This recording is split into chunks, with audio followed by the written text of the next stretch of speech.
अस्सलाम वालेकुम स्टूडेंट। आज हम डिस्कस करेंगे ENG 301 का लेक्चर नंबर 43।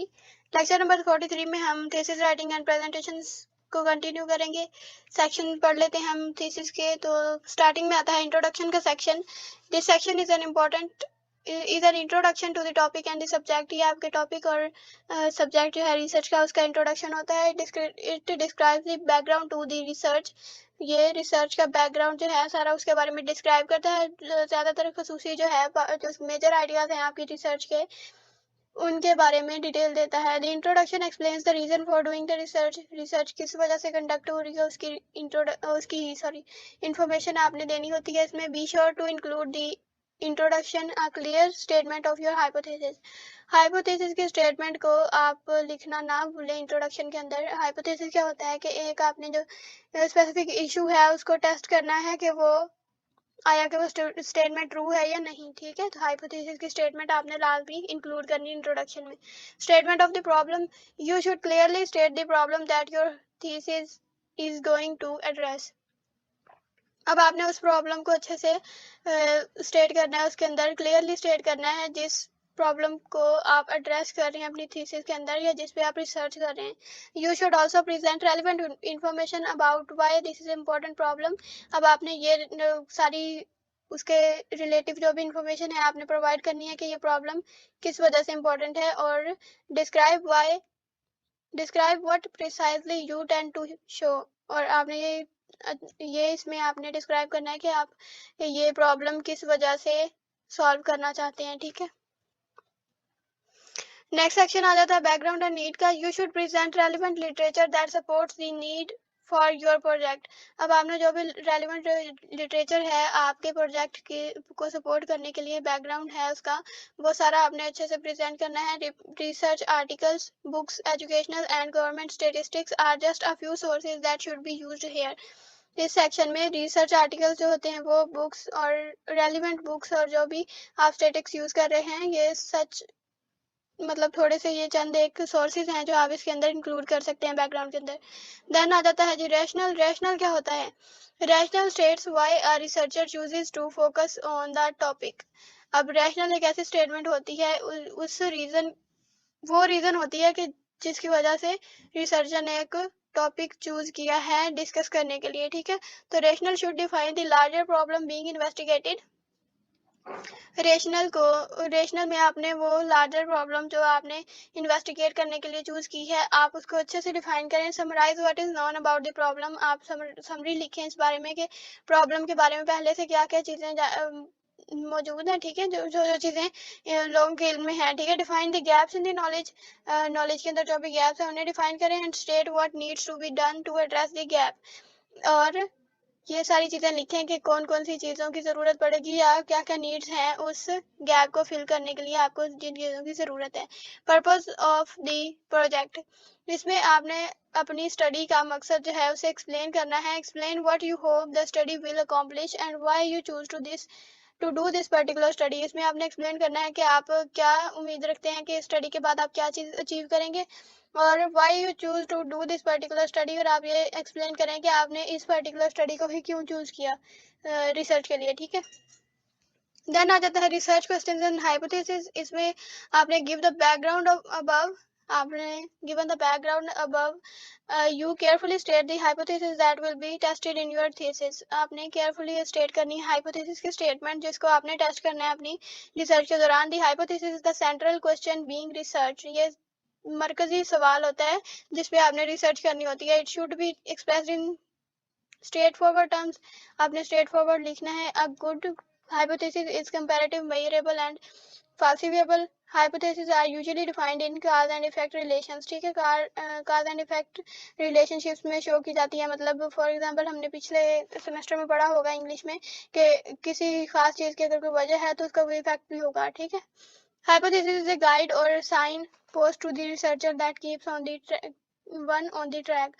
तो ये एक प्रॉपर hypothesis की डिफाइन भी आप इसको कह सकते हैं। ठीक है, the thesis statement establishes the writers point of view. Thesis statement क्या होती है कि राइटर का पॉइंट ऑफ व्यू होता है, उसे एक्सप्रेस करती है। ये रीडिंग का काम है, आप खुद कीजिएगा। Examples of general to specific thesis statements, ये हमने पिछले लेक्चर में काफी डिटेल से पढ़ी हैं, वही चीजें हैं सारी, आप पिछला लेक्चर देख लीजिए अगर आपको नहीं पता तो। Limitations provide a background for any limitations to this study. आप कोई भी अगर लिमिटेशन है आपकी स्टडी के रिलेटेड तो आप उसका बैकग्राउंड दें। बी वेरी स्पेसिफिक, आप स्पेसिफिक रहें। और for example the population to which your findings will be limited, तो द पॉपुलेशन जो कि आपकी फाइंडिंग के लिए लिमिटेड हो आप उनको इंक्लूड करें। ठीक है। Literature review, the literature review should discuss all of the research that has been done on the subject. Literature review का मतलब होता है कि उसी खास टॉपिक के ऊपर अगर पहले से कोई रिसर्च मौजूद है तो उसको आप इंक्लूड करें। ठीक है। हाउ, फॉर एग्जाम्पल इसमें इस तरह के क्वेश्चन आ जाते हैं कि how you group the discussion will depend on your project. आपके प्रोजेक्ट के रिलेटेड जो भी डिस्कशन है वो आपके प्रोजेक्ट पे डिपेंड करता है कि आप उसको किस तरह से ग्रुप करेंगे। How many studies should be included will depend on the topic. कितनी स्टडीज आप इंक्लूड करेंगे अपने लिटरेचर रिव्यू के अंदर वो आपके टॉपिक पे डिपेंड करता है, आपका टॉपिक किस नोयत का है। ठीक है, उस पर डिपेंड करता है। मैथडोलॉजी आ जाती है कि रिसर्च जो आप कंडक्ट करेंगे उसका मेथड क्या होगा। This section includes methods which will be used. इस सेक्शन में जो भी मेथड आप यूज करेंगे रिसर्च के लिए वो इंक्लूड होंगे। The method must be reliable, that can be repeated same time and be internally and externally valid. अब मेथड आपके लिए रिलायबल होने चाहिए और ताकि वो रिपीटेडली अगर आपको बार बार उस पर रिसर्च करनी पड़े तो आपका सेम वो इंटरनली और एक्सटर्नली वैलिड हो। एक्सटर्नली वैलिड का मतलब क्या होता है कि the results are generalised to a wide range of situations. मतलब आप बार बार मुख्तलिफ कंडीशन में अगर उसको टेस्ट कर रहे हैं तो आपके लिए हर बार सेम रिजल्ट्स आए उसके। ठीक है, मेथडोलॉजी में तो इसे कहते हैं जी एक्सटर्नली वैलिड। दिस सेक्शन और a separate section should also describe the data analysis methods to be used. अब जो भी डेटा एनालिसिस मेथड आपने डेटा कलेक्शन के मेथड यूज करने हैं आप इसी सेक्शन में भी इंक्लूड कर सकते हैं या आप सेपरेट सेक्शन इसके लिए रख सकते हैं। नेक्स्ट आ जाता है data collection and analysis plan. देखें ये सेकंड सेक्शन में भी आप लिख सकते हैं इसको या आपका दिल चाहे तो आप ऊपर वाले में ही लिखते हैं। Design the data collection process to make it easy to collect code manage and analyse. आपने डेटा कलेक्शन का प्रोसेस इस तरह से एनालाइज डिजाइन करना है कि आपको डेटा कलेक्शन में आसानी हो, उसकी कोडिंग में, उसको मैनेज करने में और उसको एनालाइज करने में आपको ईजी रहे। Describe what the physical procedures will be for managing this data. Physical procedures क्या होंगे आप उनको डिस्क्राइब करें। Will you use tables, spreadsheets to aggregate and analyse the data. क्या आप टेबल्स वगैरह का यूज करेंगे एनालाइज करने के लिए डेटा को। क्या आप कंप्यूटर्स को यूज करेंगे डेटा को स्टोर करने और मैनिपुलेट करने के लिए। इस तरह के सारे क्वेश्चन आप डेटा कलेक्शन और एनालिसिस प्लान में जरूर लिखें। ठीक है। Discussion, this chapter should begin with a concise restatement of your studies purpose along with any needed background information। Discussion में आपने दोबारा अपनी स्टडी का पर्पस एक्सप्लेन करना है और उसके साथ आपने बैकग्राउंड इंफॉर्मेशन देनी है।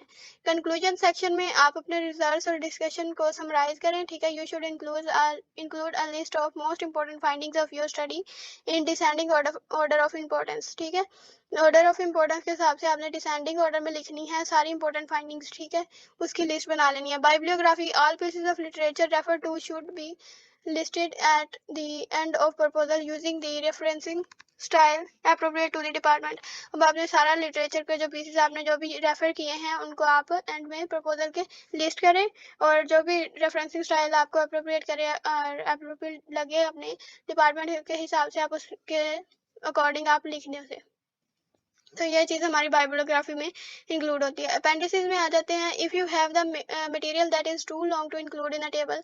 अगर आपके पास कोई ऐसा मटेरियल है कि एक टेबल के अंदर रॉ डेटा आपको स्टोर करना आपके लिए मुश्किल हो रहा है या अप्रोप्रिएट नहीं है उस सेक्शन के लिए तो it should be included as an appendix. तो इसके लिए आप एक अलग सेक्शन रखें जिसका नाम आप अपेंडिक्स रखते हैं। ठीक है।